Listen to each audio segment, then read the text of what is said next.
Hey everyone, this is Mr. Everything, and I've decided to revisit an old video I've done, I think about 6 years ago now, and that was the PS2 with the component cables, which I just describe it as the closest thing to HD. I mean, you can obviously get converters and powered converters, but I just like the simplicity of getting like a $5 component cable, plugs natively into the PS2, goes into your TV if it has a component, no adapters or extra cables or anything needed. It's probably not the best absolute quality, but I think it's the most attainable and simplest quality. So with that said, that video was many years ago, and I didn't have the greatest camera or TV. I had a 720p TV. Now I have a 4K TV, so I wanted to revisit this on a 4K display. And another thing, I don't use capture cards because I don't do that much content anymore, like strictly gameplay, because everyone does that. But I don't really see the point of it. I think it's, at least from my perspective, I would rather see the screen as you're seeing it now in more of a real world application rather than just digitally displayed, if that makes any sense. This way you're kind of seeing more like what you would get in real life. Now, one main thing that I wanted to address is I feel like most people, this is a 49-inch screen. I feel like most people are going to want to use that whole screen if possible. It does look a little bit sharper in 4.3.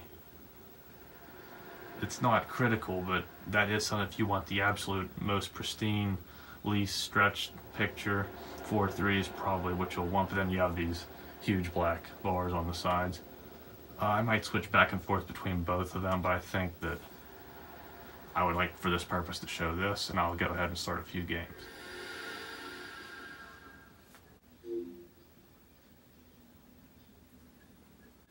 I'll probably want to lower the volume in a few situations so I don't get hit with any copyright, especially with the WWE. I mean, I think Vince knows I'm into AEW now, so he might try and sue me into hell, so.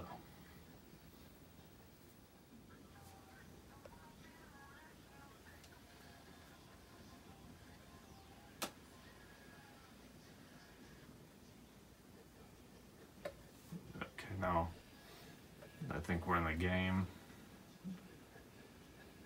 That's one thing I'm not used to anymore, just this long loading over and over and over. Everything takes its time to load. It's definitely one of my favorite songs from, 13 years ago now. It actually looks better. Now, I'm recording on my phone, but on my phone display, the image actually looks sharper than it does on the screen. But, you know, it's comparing a 49-inch screen to like a 6-inch or something. So, just to do that quick demonstration, 4.3, it looks a little more natural in 4.3 because that's how it would have been scaled, but I just don't think, it's still pretty good. It's not like if you just played it on this and didn't keep switching back and forth, I think you would be okay. I think you would get used to it and wouldn't mind it. So let me go ahead and start a match. Again, it's really not about gameplay here. I'm just trying to get across like the quality. That's why I'm focused more on the menus, and it's not like I'm just strictly trying to play a game. Just want to show the experience you would get.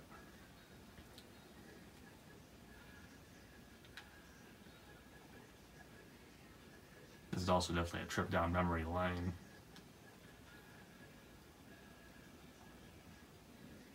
Back when you had the animated thing, kind of just like in real life when they had the little thing they did before to show their, I don't even know what I'm trying to say, but back when they did cool things in the WWE.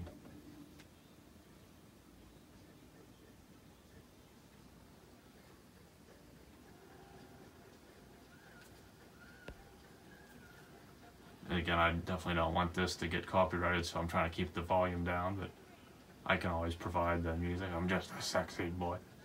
I'm not your boy toy. Kurt Angle would be a little bit better at it, but it's not here right now.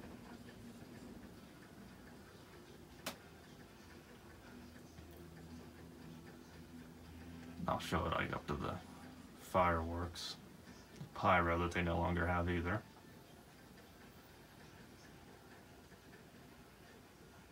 In my opinion, I always thought that this was the best looking WWE game PS2 wise. I thought it was pretty much the maximum they could have got out of that console. And to some degree, 07 adds some more features for the 360, but I still think this was the most complete, like kind of how people hold No Mercy in such high regard. And I never owned it at the time, and I never had that one, but I've had other N64 games, and just, you know, the graphics and the controller interface, just since it's not something I grew up with, to me this is my No Mercy. It's just the cooler game that I would always go back to when I think of a wrestling game. Okay. And I'll just play a little bit, then I'll try a few other games. Basically the same thing I did before, which was again on a tablet. I think it was recording 720, maybe 1080. TV was only 720. And on behalf of me and Jerry the King Lawler, we welcome you to Raw. Should probably move away from the viewfinder. The Raw superstars are gonna blow the Windy City away tonight. I can't wait. Neither can I, King. And I know these fans can't heel either. tactics. So let's get started. Luring me out like that.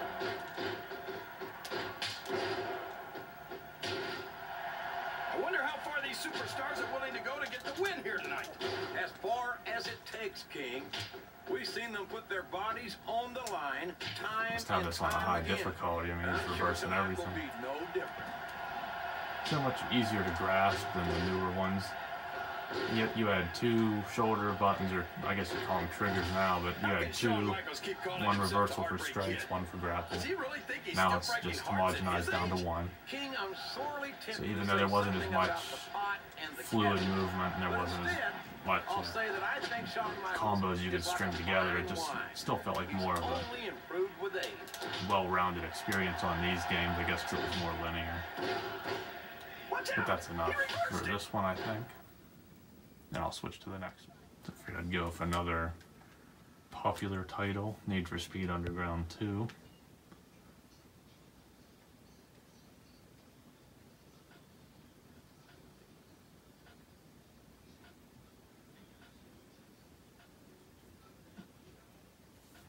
Now this picture's a little bit more fuzzy, but it's in no way unplayable. I don't think anyone would have an issue with this. I mean, I guess a lot of people are on 65-inch TVs, and I have 49. I'm not sure if that makes enough of a difference. I think it's just this title, the fonts are just a wee bit blurrier. But compared to, and this video won't be as good to illustrate the difference between composite and component because it's on a 4K, so again, at 49-inch, so it's definitely going to look way fuzzier even with the better output into this than it did on a 720p that was smaller. There'd probably be more of a difference. So if I'm not an idiot, I'll try to include all those old videos I did. Let's just go ahead and get everything set up here.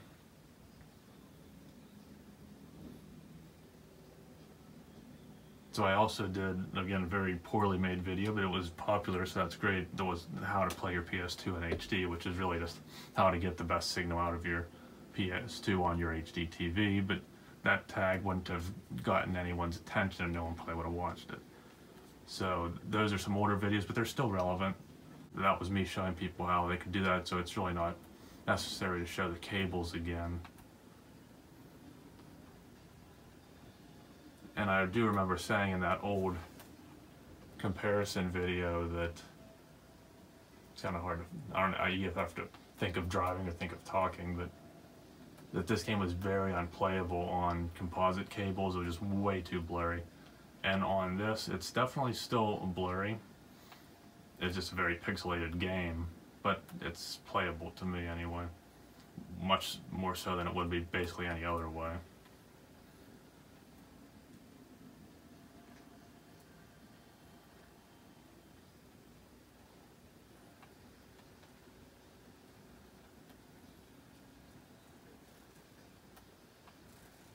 But that is good to me that again, I remember all those years back, composite was unplayable and component I could play. So even on this bigger TV, if the stretched out 16:9 image here, it's still at least playable.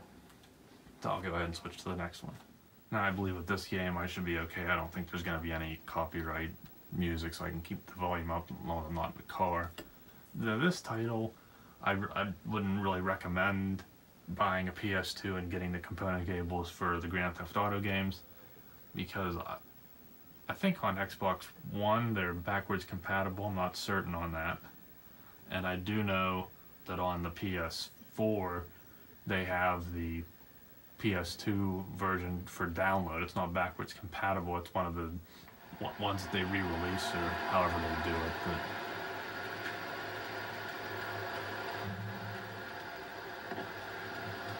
But you could obviously play it on PS4 hardware through HDMI. Again, I'm not certain if it would be any enhanced or if it just would be the same, but that would be the preferable way to play that one. I'm not sure how to run on this game. I think I was a Grand Theft Auto 4 boy. Maybe some San Andreas. It's been so long since I played an older title.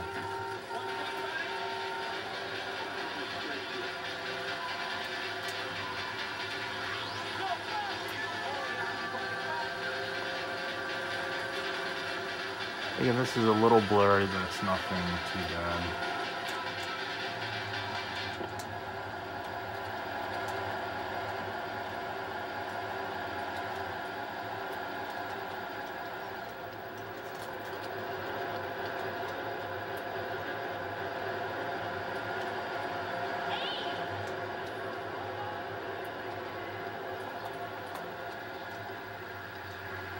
I know I'm all over the place because I really don't.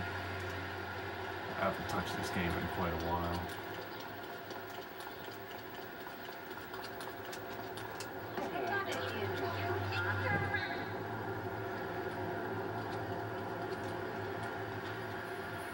It's still definitely very playable though.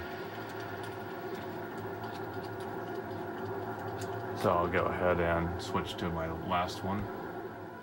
And now, of course, this is Gran Turismo 4, which at its time was just an excellent looking game. I do believe this game was considered to be like one of the highest quality or visually PS2 games that you could get at the time. This was like the only game, or one of the very few, that was capable of delivering the best signal, and I think it was simply 480p, that it was progressive and not interlaced. I could be wrong. I thought there was one game that they said theoretically could display in an HD resolution, but I can't remember for sure. I just know it looks good.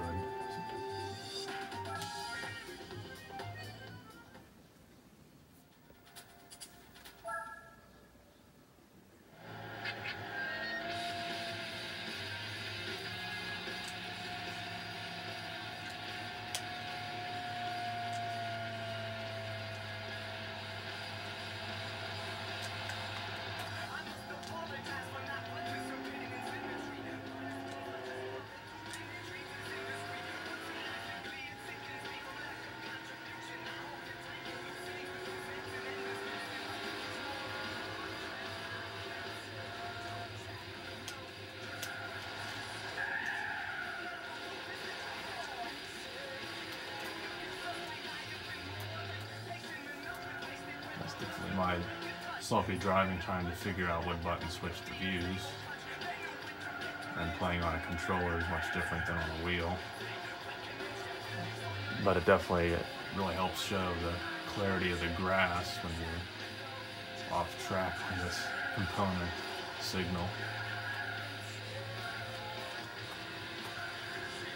It's definitely solid looking though. So I would recommend I still think the component cables are a great solution, even if you have a 4K TV. It's obviously not a true HD signal, but it does look good, so hopefully this video, if nothing more, can at least get that across. It's definitely not a bad option to do. You can save money from having to buy some type of converter. Just the simple component cables can still get a great bit out of the PS2 for people that still play it on a modern TV. So I hope this video helped us show what a PS2 is capable of on a modern 4K TV.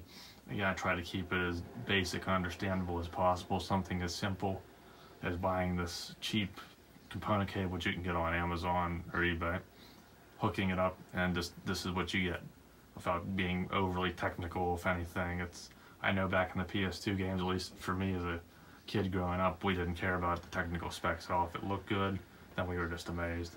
And this is basically giving you or preserving the best out of the PS2 that you can get without having a backwards compatible PS3 or individually having to buy PS2 games that are re-released on PSN, which isn't the most convenient thing ever, but it is an option.